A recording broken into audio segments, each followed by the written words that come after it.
Frank Bruno explained once where he went through his mental health issues, and he explained the symptoms that he had. And only after watching his documentary, I realized that I was suffering similar symptoms. So this is years after the situation, so I probably went through it myself and not realized.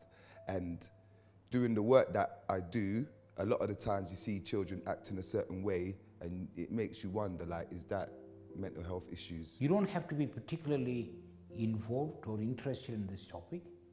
You don't have to be from a minority ethnic communities to realize that black people in this country experience psychiatry, mental health services in an extremely negative way.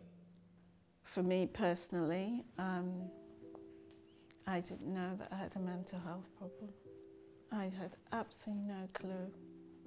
Many years ago, one of our members, her son, was sectioned and then eventually placed in a secure facility and ending up dying in that secure facility. And it was quite distressing for us all, because this is somebody we knew. I mean, I've had my mental problems all my life, but I've kind of been, well, first was in the services in the 1990s, but more so since 2008, when I had to leave my mother's place and start kind of working towards having to live on my own. After that, you know, I kind of thought that, well, maybe they might start to want to turn their attention to a lot of my mental health problems. You know, I have a lot of depressions and anxieties. But instead, you know, I felt that they were more inclined to want to kind of discharge me from the service rather than, you know, try to then address a lot of those issues. Well, people from black and minority ethnic communities have been at the coalface of service delivery, and for quite a lot of that time have been poorly served. Even now, with as we're going through this pandemic, COVID, you know, we have many people who suffer fear, anxiety. Some people are stressed as a result of what happens to them. Culturally, we tend to stick to our own. Culturally, we tend to not really ask for help, because we are classed as a strong people, but in reality, we struggle like everybody else. My black patients are very worried about the hospital. They feel that if they go in there, they're going to be treated badly. So when I refer a patient to an outpatient, yeah, they don't really want to go. It's very much historical context. So a lot of that experience goes way back into the 90s, where we have these alarmist type headlines. And one that comes to mind is the Christopher Clunis affair in the 90s. And it does give you the impression of these black dangerous men that's aligned to mental health services. My organization is 60 years old, and I can tell you, I've been watching the journey of the New Testament Assembly and the people that worship here at the church, listen to their stories, and I can tell you that some of the same challenges that they were facing back then when it comes to racism still exist today.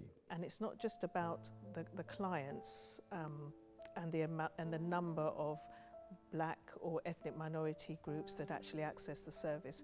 It's also about the counsellors as well. To find a black male counsellor is a rare thing. And actually within a lot of our communities, people just kind of getting on with it and suffering in silence, which of course has a huge effect not only on the mental health but also on your physical health. If anything, these inequalities are getting worse. They're not getting better. There have been several efforts to try and address these problems, but none of those efforts has resulted in substantial changes.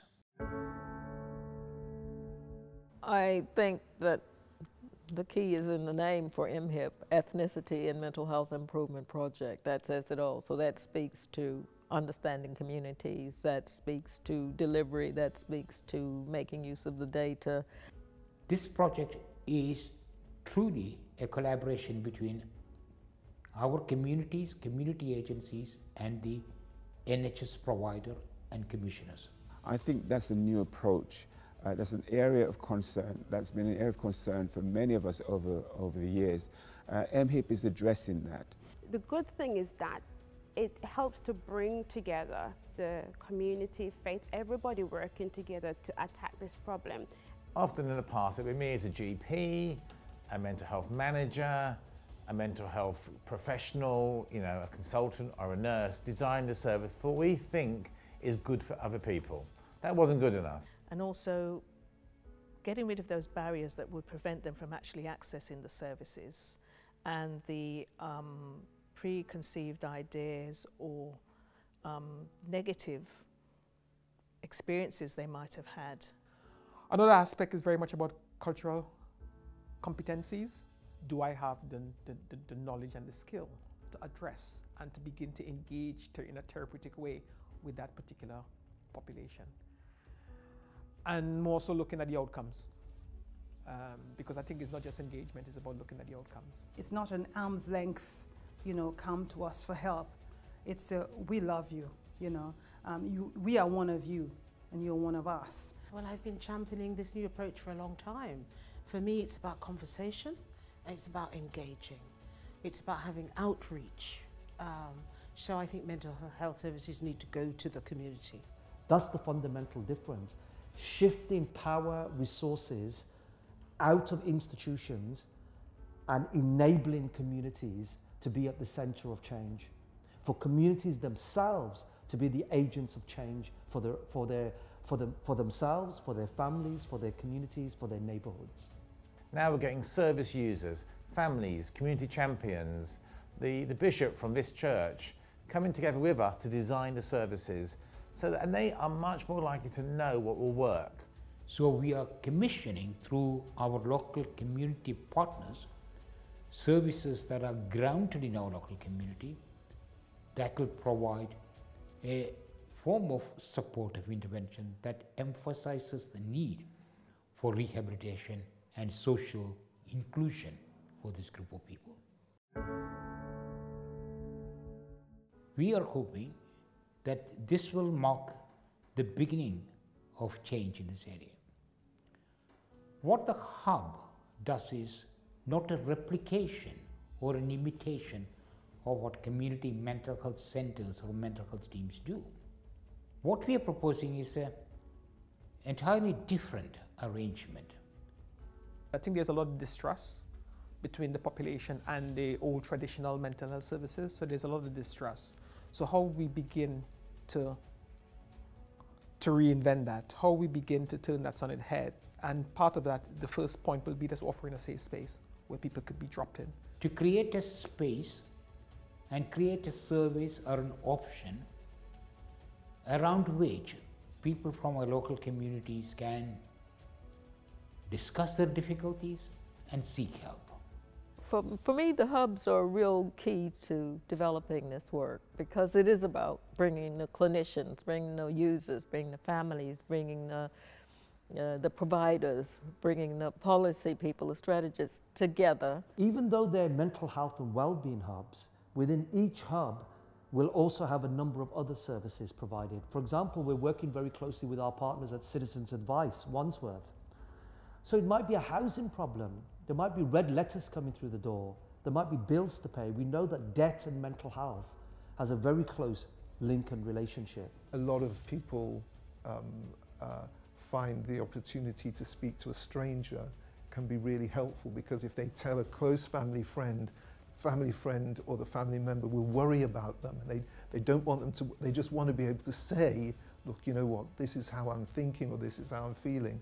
And right here in the church, we have no less than 8 trained family therapy practitioners, people who've been trained in family therapy.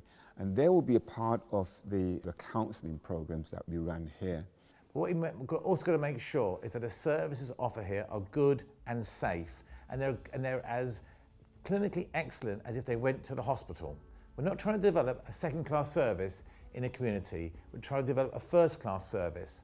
So that will mean they can see a clinician, be it a community nurse or even a psychiatrist. So for us as health coach, we encourage people to empower themselves, to take self-management, self-control of their own care, So most of what we were working with, people who we're looking after, help them to look after their mind and their body.